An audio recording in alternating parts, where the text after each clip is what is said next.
Hello my dear student, welcome back my YouTube channel. आज के इस वीडियो में हम सीखेंगे क्लास 10th निम्नलिखित समीकरणों को विलोपन विधि और प्रतिस्थापन विधि से हल कीजिए। तो चलो वीडियो को शुरू करते हैं। बहुत ही बेसिक और एडवांस लेवल से आपको सिखाऊंगा कि विलोपन विधि और प्रतिस्थापन विधि से कैसे हल किए जाते हैं। तो समीकरण विलोपन विधि का मतलब क्या होता है? एक पद को विलुप्त करके आंसर और एक्स वाई का मान निकालना। प्रतिस्थापन विधि का मतलब होता है कि एक्स वाई को एक्स या वाई को प्रतिस्थापित करके आपको एक्स वाई का मान निकालना होता है। तो चलो यहाँ पर सीखते हैं। तो पहला प्रश्न देखिए हमारा क्या दिया है। पहला क्वेश्चन दिया है हल एक्स प्लस वाई।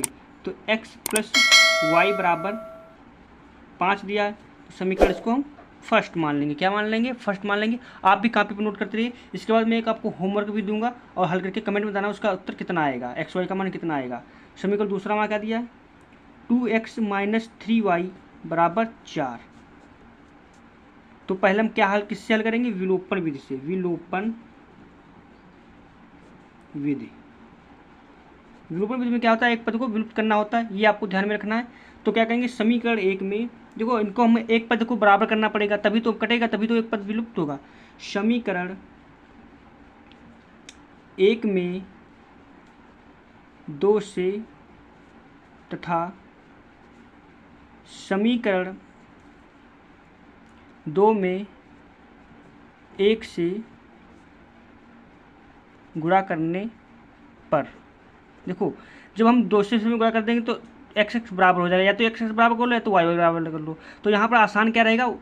एक्स को बराबर करते हैं। ये देखो यहाँ पे समीकरण एक में 2 से गुणा कर देंगे तो 2x हो जाएगा, नीचे भी 2x है, तो आसानी से हमारा क्या हो जाएगा? कट जाएगा, हल हो जाएगा। तो यानी कि एक पद गायब हो जाएगा। इसी को हम विलोपन विधि कहते हैं। तो हम क्या करते हैं? गुणा करते हैं। तो एक्स प्लस वाई बराबर 5 गुणा 2 से कर रहे हैं। इसी पर कितना आएगा? इसको हम हल करेंगे तो हमारा आ जाएगा, 2 से गुणा करेंगे तो 2x हो जाएगा, प्लस का 2 की गुणा इसमें करेंगे 2y हो जाएगा, बराबर 2 पंचे 10 हो जाएगा। इसे समीकरण 3 मान लेते हैं, क्योंकि हमने क्या करिए? समीकरण एक में 2 से गुणा करें, समीकरण एक में 2 से गुणा करने पर इतना आया। इसी प्रकार से समीकरण 2 में 1 से गुणा करने पर, तो समीकरण 2 में 1 से गुणा करते हैं तो क्या दिया? 2x माइनस 3y बराबर 4।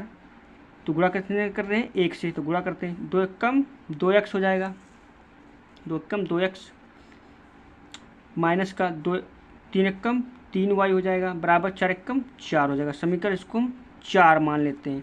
अब हम क्या करना है? इसको हल करना है, इसको घटाना है। तो क्या हम करेंगे? घटाएंगे कैसे? देखिए, समीकरण 3 से समीकरण 4 को घटाने पर क्या करेंगे? समीकरण 3 से समीकरण 4 को घटाने पर, तो हम क्या करेंगे? समीकरण 3 से समीकरण 4 को घटाते हैं। तो मैंने आपको घटाना क्या बताया? कैसे? देखो, इधर वाले पक्ष को इधर वाले पक्ष से घटा दो और उधर वाले पक्ष को उधर वाले पक्ष कर दो। तो समीकरण 3 क्या है हमारा? 2x plus 2y। अब क्या करेंगे? हमें घटाना है तो घटाने का चिन्ह लगा दो। अब हमें किसको घटाना है? समीकरण 4 को। तो समीकरण 4 पद कौन है? इधर वाला पक्ष कौन है? ये वाला। देखो, इधर वाले पक्ष को इधर से घटा दो और उधर वाले पक्ष को उधर से घटा दो। तो 2x माइनस 3y बराबर, उधर वाला पक्ष क्या है हमारा? 10 है तो 10 लिखते हैं, माइनस का 4 है तो 4 लिखते हैं, क्योंकि मैं समीकरण 3 से समीकरण 4 को घटाना, ये आपको ध्यान रखना। समीकरण 3 से यहाँ पर समझ में आ गया नहीं? देखो, 2x प्लस 2y समीकरण 3 का है तो हमने 3 का लिख दिया, क्योंकि 3 से 4 को घटाना है। अब क्या करेंगे? एक्स एक्स वाई को एक पक्ष में रखेंगे ना, तो ये समीकरण 4 का मान क्या दिया? ये दिया, इसको मैं यहाँ पर लिख लिया। अब क्या, इधर वाला पक्ष क्या है? 10 है समीकरण 3 का, इससे हमें घटाना है 4 को, तो हमने ये लिख दिया। अब इसको हम हल कर लेते हैं। देखो, एक ऊपर ऊपर नीचे लिखकर भी हम काट सकते हैं, इसे ऐसे भी काट सकते हैं, ऐसे आसान रहता है थोड़ा। अब देखिए, इसको हल कर लेते हैं।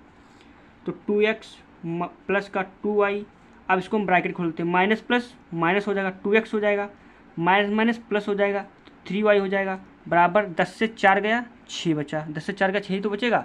अब हम क्या करेंगे? इसको हल कर लेंगे। देखते हैं, देखो 2x माइनस का 2x प्लस कर दिया, यानी कि ये कट जाएगा। 2y और 3y कितना हो जाएगा? 5y हो जाएगा। कितना हो जाएगा? 5y बराबर 6 हो जाएगा। अब इसको हम क्या करेंगे? y बराबर निकालेंगे। y बराबर 6/5 आ गया, कि y का मान कितना है? 6/5। अब y का मान उठाकर समीकरण एक में रख देंगे, हमारा x का भी मान आ जाएगा। हमने y का मान निकाल लिया, क्या था? 6/5 आया।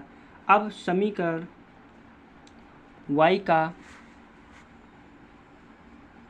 का मान समीकरण 1 में रखने पर, तो हमारा समीकरण 1 क्या है वो नोट करते पहले। x प्लस वाई बराबर 5 दिया है। देखो यहाँ x बराबर वाई प्लस 5। अब थोड़ा यहाँ पर पहले मैं बता देता हूँ, इसको ऐसे भी हल कर सकते हो, कैसे आसानी से बता देता हूँ। देखो 2x प्लस 2y बराबर 10 दिया है, इसी प्रकार से 2x माइनस 3y बराबर 4 दिया है, ऐसे तो दिया। इसको इस प्रकार से विलुप्त कर सकते हैं एक पद को। देखिए यहाँ पर जो हमें घटाना समीकरण 10 से समीकरण 3 से 4 को घटाना है, तो हम घटाने का चिन्ह यहाँ पर लगा देंगे। अब घटा देते हैं, ये देखो सेम कट गया। अब ये माइनस माइनस प्लस हो जाएगा, तो 3 2 5 वाई आ जाएगा बराबर 10। यहाँ पर 10 से 4 गया 6 बचेगा, वाई बराबर 6 बटा 5 आएगा। इस विधि से आप भी लगा सकते हो, इसको इतना कर सकते हो, या हमने ऐसे ही कर दो, ऐसे बहुत आसान रहता है। अब यहाँ पर वाई, अब देखो इतना तो मैंने 2 विधि से आपको इसको हल करने के लिए बता दिया। अब यहाँ पर वाई का मान समीकरण 1 में रखने पर, अब वाई का मान कितना 6 बटा 5 है, 1 में रखते हैं, भाई रख देते हैं, वाई की जगह पर रखते हैं। तो एक्स प्लस का 6 बटा 5 बराबर 5। अब इसको हम क्या करते हैं, हल कर देते हैं। तो x का मान निकालना हमें, तो इसको 5 अंदर कर देते हैं, 5 माइनस 6 बटा 5 हो जाएगा। अब इसको हम हल करते हैं, तो x बराबर क्या हो जाएगा, 5 25 हो जाएगा, माइनस का 6 बटा 5 एकम 5, यानी कितना आएगा, 25 से 6 गया कितना बचा, 25 रुपये 6 गया 19 बचा, 19 बटा 5, यानी कि x ये हमारा कितना है, x बराबर कितना है, x बराबर आया 19 बटा 5 कामा y का मान कितना आया, y का मान 6 बटा 5 आया। ये देखिए हमारा x y का मान निकालना है, यही हमारी विलोपन विधि होती है। अब हम क्या करेंगे, देखो बहुत आसान है, आपको एक बार प्रैक्टिस करोगे तो आसानी से आप इसे हल कर लोगे। अब यहाँ पर हम क्या सीखेंगे, विलोपन विधि तो हमने हल कर ली, अब यहाँ पर हम क्या सीखेंगे, प्रतिस्थापन विधि। क्या करेंगे, सीखेंगे प्रतिस्थापन विधि कैसे हल की जाती है, तो यहाँ पर बहुत ही आसानी से सीखेंगे। तो देखिए प्रतिस्थापन विधि, देखो प्रतिस्थापन विधि तो विलोपन विधि का उत्तर उतना ही रहेगा, बस विधि चेंज है। तो x प्लस वाई बराबर 5 समीकरण, इसको 1 मान लेंगे, 2x माइनस 3y बराबर 4। देखो इनका मान बिल्कुल सेम आएगा, विलोपन विधि का जितना है उतना ही इसका भी आएगा, बस विधि चेंज है। इसमें क्या चेंज करना होता है, यहाँ पर लिखेंगे प्रतिस्थापन विधि, प्रतिस्थापन विधि, यहाँ पर प्रतिस्थापन विधि सीखेंगे। तो प्रतिस्थापन विधि से क्या करना होता है, एक्स वाई का मान निकालना, मतलब इसमें भी वो एक्स वाई का मान निकालना होता है, बट क्या होता है इसमें, या तो एक्स को पार्ट अंदर कर दीजिए या वाई को प्रतिस्थापित कर दीजिए। अब समीकरण 1 से अब लिखेंगे, समीकरण 1 से x का मान निकालने पर, तो निकालते x का मान भाई निकालते हैं हम, तो x प्लस वाई बराबर 5 है। अब x का मान निकालोगे कितना आएगा, x बराबर आ जाएगा 5 माइनस वाई, यही तो हो जाएगा। इसको समीकरण 3 मान लेंगे, क्योंकि हमने x का मान यहाँ पर निकाला है। अब हम क्या करेंगे, यहाँ पर इतना समझ में, प्रतिस्थापन करते हैं, यानी यहाँ लिख सकते हैं समीकरण 1 से x को पक्षांतर करने पर, या समीकरण 1 से x का मान निकालने पर, बात एक ही होती है। अब हम जो x का मान आया है, अब क्या करेंगे, समीकरण 2 में रख देंगे, x का मान समीकरण 2 में रखने पर, तो हम समीकरण 2 में इसको हम रखते हैं।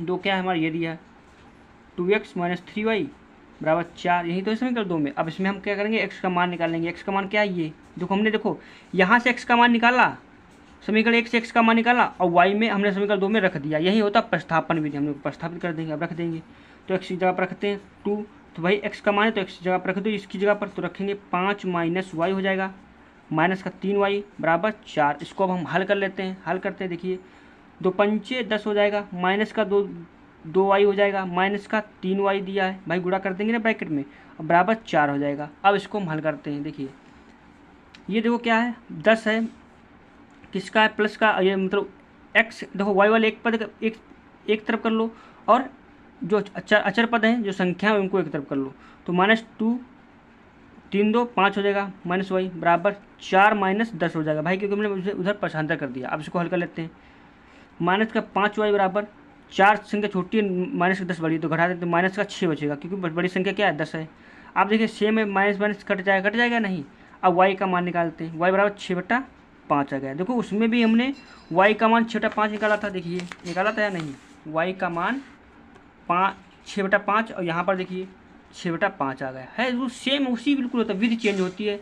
अब हम क्या करेंगे, जो y का मान आया है समीकरण 3 में रख देंगे, y का मान